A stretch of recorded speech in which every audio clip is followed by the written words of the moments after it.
Hey, listen, candy and sugary treats, they are plentiful this time of year, especially with Halloween right around the corner. Well, one local dentist practice is offering a sweet deal for Richmond children starting November 1st, and they can get cash for their unopened candy. Halloween candy donations will benefit Operation Treats for Troops, a very worthy cause as part of the Operation Gratitude campaign. And dentist Marcy Guthrie from James River Family Dentistry is here in the studio, and we welcome her to Virginia this morning. Great to see you, Marcy. It is an absolute pleasure. Happy Halloween. You brought, for a dentist, you brought quite a number of treats here. I did. Tell us about the pitfalls, Marcy, of some of these treats that we have here today that kids could get into the trouble during Halloween. So I like to recommend trying to avoid the sticky, chewy, crunchy, hard candies. They're difficult to clean. They get caught in the pits and grooves of the teeth, and they can pull out fillings and crowns and such like that. So they can really undo a lot of the work that can be very expensive as well, Mars. Yes, they can. Yeah, tell us, for you as a dentist, do you see an uptick in activity in the weeks following Halloween? We do get quite a few emergency phone calls from a little bit up to. If you get the candy early, I think that bag gets opened a little bit earlier. I try to wait till the day before to get some, but we offer a new program that hopes to get the candy out of the homes. The Treats for Troops, giving thanks to our troops and sending it overseas to them. Yeah, tell us about the program and why it was so important for you to want to tip your cap to all the men and women who are serving overseas.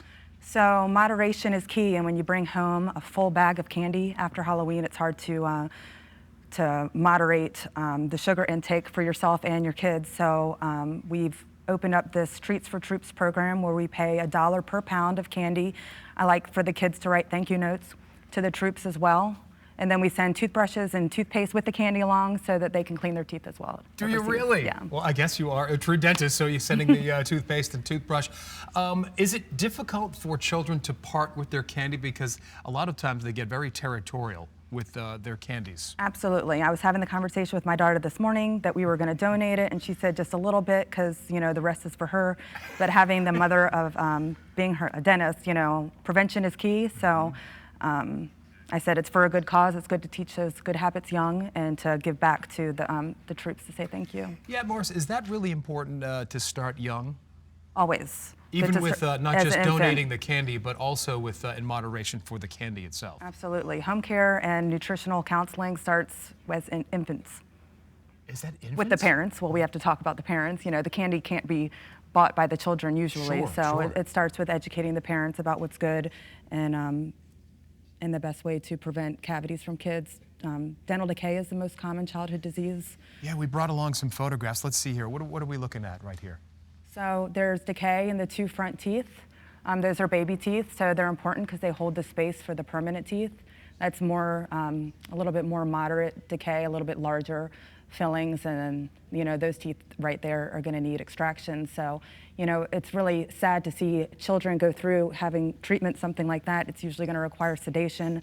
So while it's difficult to fight the children against candy, it's harder to sit through the bills and the sedation to get the dental work necessary that these candies cause. Marcy, were those children's teeth that we just saw? Those were all baby teeth. Those are all baby teeth? Mm-hmm. Is that just a lack of attention and maybe That's giving that person poor diet? And poor home care.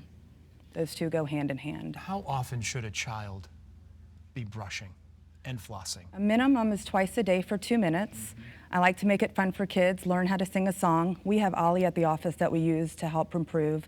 We have these little kits. We have 2-minute timers. They've got electric toothbrushes that have 2-minute timers. But I send these home with our new patient kids so that they know when this runs out. That's a great idea. Their 2 minutes are up. And then I recommend Disclosing Tablets that you chew this up and then you spit it out and rinse out your mouth, and it'll dye your teeth, everything that you've left behind. So as the parent, you don't physically have to brush your 10-year-old's teeth, but you can make sure that they use the Disclosing Tablet and then also check afterwards to make sure that their teeth are clean. This will show, much like one of those blue lights, where you've missed? Yes. And it's a great learning tool. How difficult is it to get off? It depends on how well you brush prior to using it. Okay. So it's quite challenging.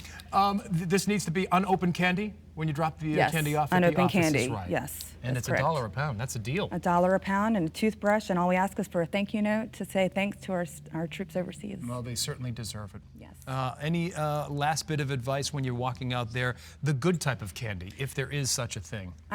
I think that the chocolate, you know, just plain chocolate without the caramel and the nuts is the best. So like a good American classic Hershey's. A classic Hershey's bar. It's easier to clean, it's softer to brush off the top surfaces of the teeth and get out clean. Awesome. Marcy, thank you so much for what you do for our troops and the little kids' teeth as well. We have some information right here.